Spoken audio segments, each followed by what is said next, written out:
প্রবাসে দেশের থেকে বিদেশে আসছে কাতারে।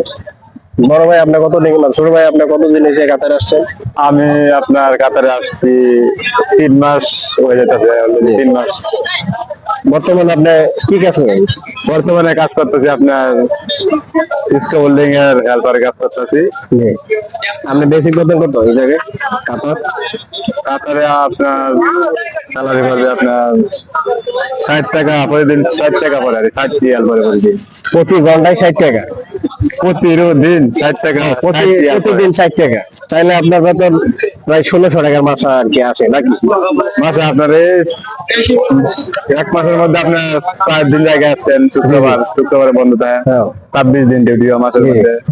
তাহলে দিনে আপনার 1400 সাড়ে 1400 মতো আর কি আসে। জি জি এরকম এই 1500 1550 এরকম। কাতারের ঈদ আর বাংলাদেশের ঈদ কতটুকু আপনার কাছে পার্থক্য? অনেক পার্থক্য। বাংলাদেশের ঈদ যেরকম মজা করি, ঘুরতে আমোদ করি, কাতারে মানে এইসব কোনো কিছু নাই।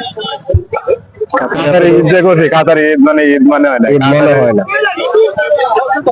হ্যালো দর্শক, আপনাদের কাছে একটা বার্তা, আমার এই ভিডিওটি দেখবেন আর আমাদের জন্য অবশ্যই আমাদের জন্য দোয়া করবেন, আমাদের সাথেই থাকবেন। আমার এই চ্যানেলটা সত্য কথা এবং সত্য আমরা তুলে দিতে চাই। আর আমার ছোট ভাই যে বড় কথা বললো যে বাংলাদেশের ঈদ আর এই বিদেশের ঈদ অনেকটাই পার্থক্য। আর বাংলাদেশের ঈদ যে কতটুকু আনন্দদায়ক, বিদেশের এই ঈদ করলে এতটুকু আনন্দ হয় না। কারণ একটাই, বাপ মা থাকে না, বাপ মা নাই, সাথে ভাই বোন নাই, কেউ নেই, আত্মীয়স্বজন নাই, এই জন্য আর কি ঈদ মনে হয় না। তো সবাই আমাদের জন্য দোয়া করবে, আমার এই চ্যানেলের সাথে থাকবে। ধন্যবাদ। আসসালামু আলাইকুম।